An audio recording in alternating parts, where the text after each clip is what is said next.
Charlotte Reynolds was an entirely different creature now.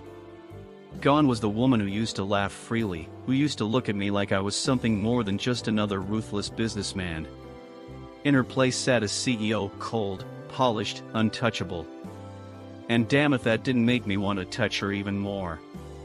I watched as she stood at the head of the conference table, rattling off financial projections like they were poetry, commanding the room with an effortless authority that made even the senior partners sit up and listen. She didn't just belong in this world. She ruled it. But I knew better than anyone power came at a cost. She wouldn't even look at me now. Not really. Not the way she used to. Back then, Charlotte had been fire and silk, sharp edges and soft whispers. She had loved fiercely, recklessly. Charlotte. Her name came out rougher than I intended, but I didn't care.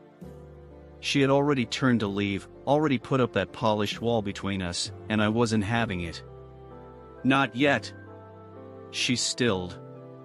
Just for a fraction of a second. But it was enough. Enough to know that, despite the mask she wore, I still got to her. She turned back to me slowly, her expression a perfect mask of indifference. Yes? I took my time stepping closer, measuring the space between us, watching the way she held her ground.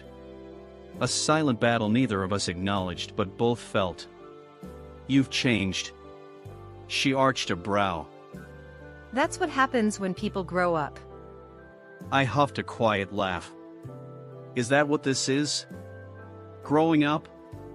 Her eyes flickered, just for a heartbeat.